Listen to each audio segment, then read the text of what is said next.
So last week we talked about reasons why you should get a longboard over a cruiser board, and well, this week it's just the opposite. Here are reasons why you should pick up a cruiser board such as this Landyachtz Dinghy over a longboard. Let's get right into the video.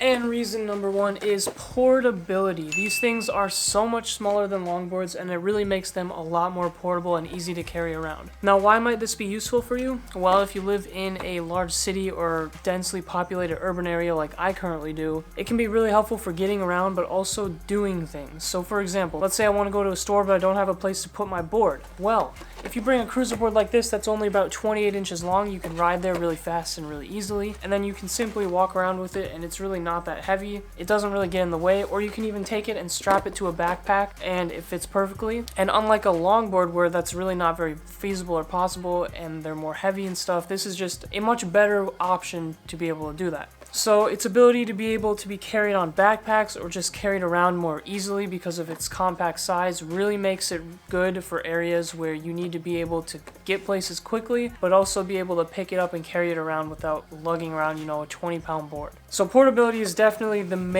one of the main things that a cruiser board is always going to win versus a longboard. But there are definitely more things than just portability, and we're going to get into number two right now. And coming in at number two are tighter turn radiuses. So because cruiser boards are smaller, they're actually really easy to be able to turn. So like you can do really sharp 90-degree turns, and they're just a lot more cruisy and maneuverable than a longer board that has a larger turning radius. So it makes it way easier to do sharp turns or turn really quickly when you're not expecting to right away, and anything kind of like that. So again, it makes it really good for urban, densely packed areas where you're cruising on sidewalks or you're trying to weave through crowds, or it's just a very odd looking kind of landscape where you have to do a lot of sharp, quick little turns. Cruiser boards are going to be a lot easier to be able to do that stuff with it just because of its smaller size. So again, if you live in a really dense urban area, cruiser boards might be your best friend. They might be. Not saying it's impossible with a longboard, but I am saying that it's a lot easier to do. So that's reason number two. Now let's talk about reason number three. Alright, and reason number three is probably one that you have not heard of before. It is the fact that cruiser boards are more aerodynamic. So here's my cruiser board, right? Landyachtz Dinghy. Review over here, check it out. You see the nose on this board? You see the nose right here? This is the tail, right? But this is the nose. You see that? You see how it's kind of pointed? This one's not super exaggerated. There's some that are more, but you see how there's just like, it comes to a little bit of a point here? Just a little bit. Well, that point allows it to kind of, cut through the air while it's cruising, so it's almost like a little torpedo missile thing that's just slicing through the air as it goes. And this allows it to go really, really fast. And I mean really fast. I've measured my speed on this particular cruiser board before, and I've gone over 25 miles per hour on flat ground. So this thing is fast. And especially in windy conditions, just being able to cut through that wind a tiny bit, although it's not super noticeable, is definitely something that is there. And something like a longboard, which, let me grab one. Something like this may be a little more difficult to do that with, because as you can see, the nose and the tail, this is just kind of flat, and it's raised up. See how it's raised up like that? The wind's going to be hitting the bottom and kind of slowing it down. Whereas this one is raised up a little bit, but it's not as exaggerated as the longboard, so it still is able to cut through pretty nicely. So yeah, I bet you haven't heard that one before, but it's definitely something that is present on a lot of cruiser boards. Maybe not all of them, but definitely most cruiser boards are going to have some sort of a pointed tail. No, it's not tail, my bad. Alright, now let's go to reason number four. Reason number four is you can take them to skate parks. Don't get me wrong, you can take longboards to skate parks too, and I actually have a number of videos on the channel about this, but you can do more traditional skateboard, skate park kind of things with the cruiser board versus the longer board, which is a little more, you gotta be a little more creative with what you can do. But with the cruiser board, you can pretty much do anything you can on a skateboard. It's just a little more difficult because of the shape of the board, and if you have really big wheels on the cruiser board, it might make it a little hard too. So if you're really planning on getting a cruiser and you also want to be able to go to skate parks really well, just make sure that you have wheels that are maybe around 60 millimeters or smaller on them, just to make it a little easier and lighter so it can pop and do ollies and any other kind of things that you want to do a little better. These things are great on ramps, they're great on half quarter pipes, stuff like that. You can do ollies with them, you can do basic tricks with them.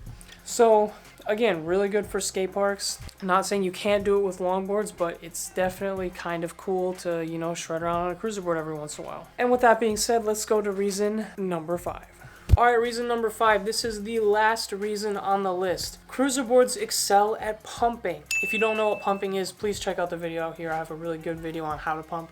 It's essentially putting pressure side to side on the board by turning really quickly and really sharply to gain speed and go forward without having to push. It's a pretty cool technique, and cruiser boards are basically built to be able to do this well. Most cruiser boards have really turny trucks and slightly raised concave on the edges to make really easy and sharp turns, like I mentioned before about the nice sharp turns, but this translates into really good pumping ability, and because of the small size and the lightness of the board, you can actually get a pretty substantial amount of pumping just from this little thing versus a longboard, which is a little less maneuverable and a little heavier and harder to get it going with. So if you want to learn how to pump, or you're really interested in that aspect of boarding in general, you gotta go with the cruiser board. And those are all the beneficial reasons to get a cruiser board over a longboard. I do want to mention that a lot of the times I do talk about how longboarding may be easier for beginners and cruiser boarding may be harder. I do want to say that that's just a very minuscule kind of detail and not something that you have to follow. A lot of people commented on my videos and they're like, I started with a cruiser board and I would not want to start with anything else. It was great. So you definitely can start with a cruiser board. It just may be a little bit more difficult than some bigger board because you have a smaller center of gravity. So if you're not really good with balance already, it can take a little more practice to figure it out. That being said though, any board you get is going to be a good beginner board because just getting out there and learning how to balance and ride is going to teach you